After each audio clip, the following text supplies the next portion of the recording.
Hey everybody, how's it going out there? Still working on getting this Coolidor set up and filled up.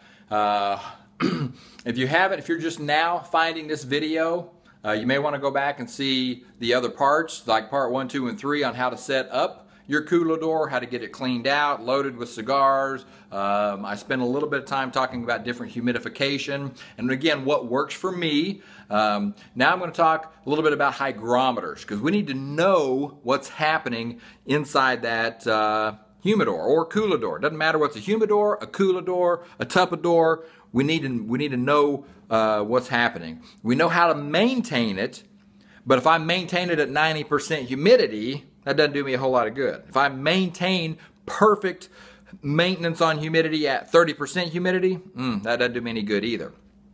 And so I need to maintain it at that. And again, you're going to find out what you like your cigars. You may like your cigars at, like me, at 65%. You may like your cigars at 70%. You may like your cigars at 75 or 60%. In my opinion, the only way you're going to find out what you like it is try it. And if you're having, I find when I get up in the 70% range, I start having burn issues. I have to keep doing relights. I can't get a good clean burn on it. So I lowered the humidity, in the relative humidity in my Coolidor, and I am much happier with the way my cigars smoke. And so let me pause this, flip it around, and I brought me a couple of different hygrometers. I'll show you those and then what we need to do to get those set up. Hang on just a second. Welcome back. Thanks for being so patient with me while I went and got a drink and did a couple other things, made some phone calls. You know what I forgot to do, sorry guys, let me see if I can get a little bit more light here, raise that blind. Here are a couple of hygrometers that I use. Now, of course, they have been sitting outside of my Coolidor, sitting out here on the table for about the past hour or so. And so that's probably a pretty accurate picture of what this room is like. It is a little bit warm in here because I turned the air off so I wouldn't have to fight the air conditioning sound, and it's a little bit drier. And I've got two separate hygrometers here. One of them is a Cigar. One of them is just a no-name, unfortunately, made in China, but it seems to work. And you notice here, one of them says 63% humidity, one of them says 65, one of them says 73 degrees, one of them says 75 degrees. Which one's accurate? Well, I don't know, but they're close enough. If I can get them within 2% humidity of each other and 2 degrees of each other, that's pretty good. Now, typically a hygrometer, and I like the digital ones. That's me personal. Some people like a dial humometer, a dial thermometer. Hey, how about a dial hygrometer? Analog, where you got the gauge and you got the needle that goes back and forth. As long as you get an accurate one and as long as you calibrate it, that's fine. Especially with my eyeballs, and notice magnet, I like being able to open that lid, bam, I see 6473. I know exactly where I am. Rather than having to get a magnifying glass out or get reading glasses on and try to look at that little dial. Now that's me. Now there are some, I think there's one called Caliber, C-A-L-I-B-R or something like that. It is a round dial digital hygrometer. And so it's got a little digital marks that go up and forth rather than a physical needle. Whatever style you like, just make sure it's a decent quality one and that it's accurate. And like in here, I will keep 2 of these. Because when you have a big space like this, you're going to have different levels of humidity. Typically, your humid air is heavier. It's going to sink to the bottom of the cooler. Your drier air is going to be towards the top. Now, both of these, like that little red button there, and that little, I'm sorry guys for the, that it's out of focus, because I can't hand hold this. I don't have a tripod or anything with me. But I've got a red button there and a little dial right there that you can turn to calibrate it.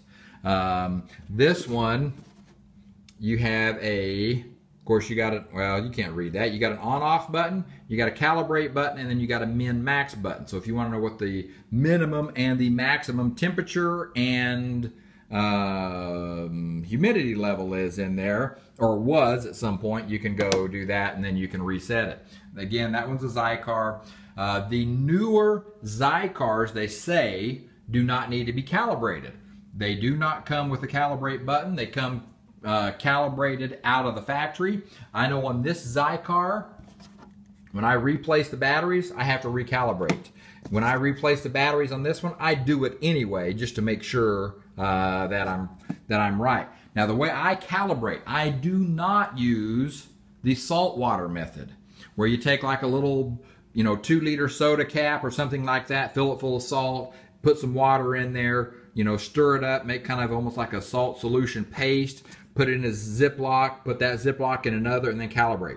I've seen too many actual scientific studies where that's wrong. If you get that solution mixed perfect, and I mean perfect, it will work, and you can calibrate based on that. You add a tiny bit too much water, not enough water, too much salt, not enough salt, it will throw your humidity off up to 5%. So I'm thinking I am at 65% and I'm at 70. That would work. What if I think I'm at 70% and now I'm at 75%? Now I've got issues. I'm going to have mold issues, probably mold issues. It's not a guarantee, but I'll probably have mold issues. And then I could also end up with, and depending on temperature, I could end up with cigar beetle problem. And so I use the Boveda Calibration Packs.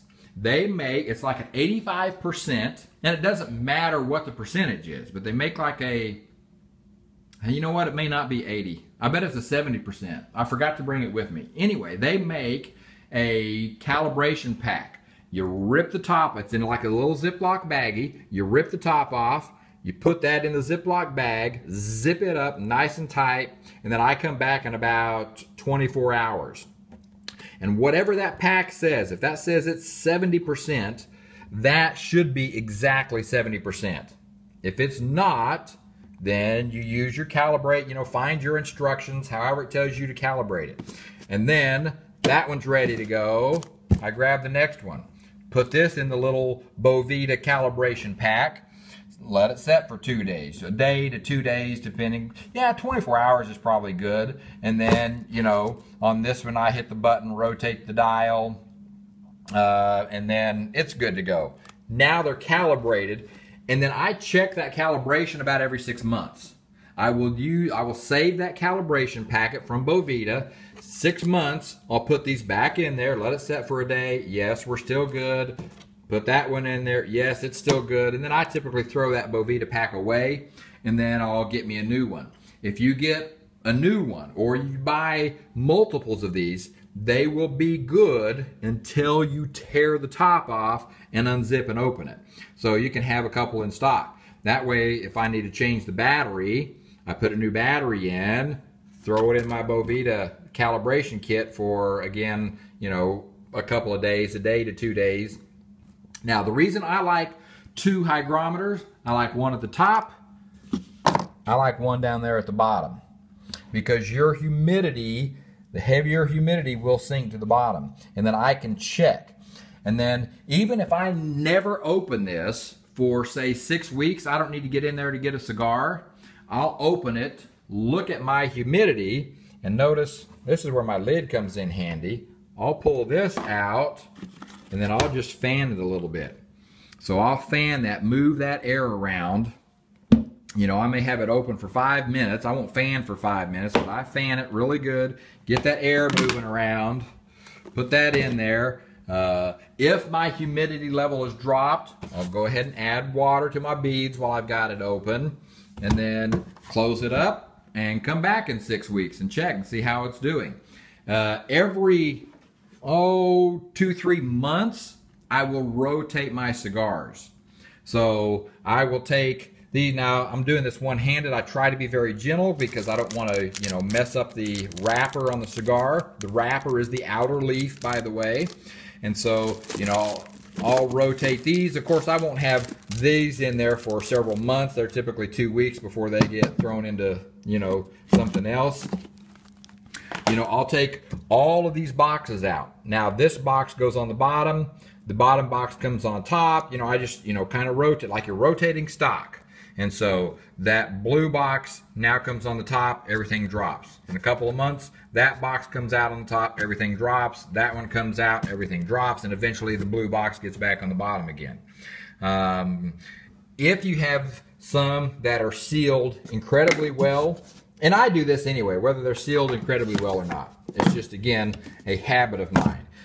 When I'm doing a rotate, I will open a box of cigars, get to where I can get some airflow in there, fan it. That's about all I need. I just want to move some air, you know, close it back up, grab the next box, open it up. Looks like it's time to get another box of these. Fan it around, close the box, do the same thing. Whoops, sorry guys. On the next box, open it up, fan it. If I've got a couple layers like this, you know, I may pull these top cigars out, pull those cigars out, these go on the bottom, those others go on the top, close the box. And I typically do that every time I do a rotate. I do a rotate maybe every 3 months or something. Is that enough? I don't know. Is it overkill?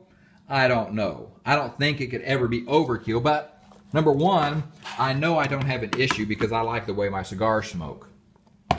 And so, but when you're doing a hygrometer, even the dial, the analog with the needle, if you have a decent one, it will have a way to calibrate it. So they need to be calibrated so you can actually tell what's going on in there. And so, and then, you know, these guys, you know, if I've got, a lot of times I'll get special packs if I find a deal, or, you know, maybe a contest I win. I actually entered a contest and General Cigar sent me that pack there with some other stuff. And so when I have my beads in there, a lot of times I'll have them in each corner like that.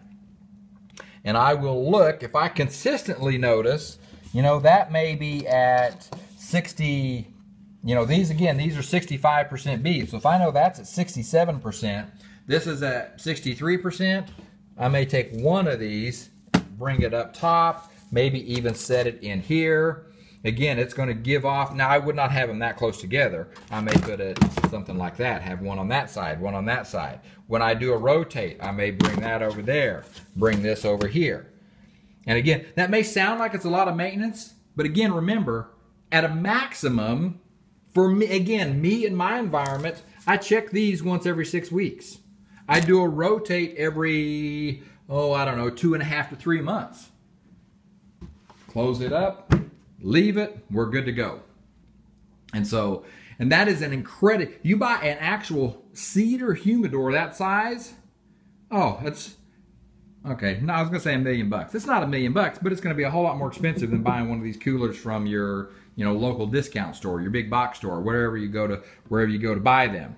And they are, for me, they're incredibly easy to maintain. I don't have an issue with them. And so, I think that's about it. I think that's where I'm going to end my Coolidor videos. If you have questions, comments, thoughts, suggestions, if you see, like I've said before, hey, knucklehead, do this or do that, hey, I am open. I am always open for learning. I am always open for suggestions. If you have a question, I will do my best to answer it. If I don't know the answer, I'll do my best to research it. I know a lot of guys in the cigar industry. I'll do some research and see what I can find out and help you out. If I can't find an answer, I'm not going to make one up. I'm just going to tell you, you're on your own, buddy, because I can't figure this out. I don't know. I've never run into that situation or whatever. And so again, these are what works for me. So if you have a process that works, great. Keep doing it. If you've liked these videos, give me a thumbs up, you know, share the videos, subscribe, you know, leave some comments, leave some questions if you've got them. I'll do what I can to help you out. And again, I appreciate everybody out there in the community. I appreciate everybody watching. I appreciate all of my subscribers. I appreciate all the comments, suggestions even, thoughts, you know, thumbs up. I appreciate it all. Again, if you've got suggestions or helpful hints or tips for me, by all means, let me know. I am open to it. So anyway, that's it. I'm going to do some more cigar videos. I'm going to do some on like some cutters and some lighters. And then, but that's it for now. I'm going to let y'all go. Hope you enjoyed this. If there's enough questions on a particular subject or topic, you know, I may revisit this and do another. If I've done something where it's like, you know what, you were paying attention to what you were doing instead of paying attention to where the camera was pointed, you know, let me know. I can redo it, so I don't have an issue with that. I love being able to help people out and have an enjoyable experience. So thanks guys, I appreciate it, and I'll catch you next time.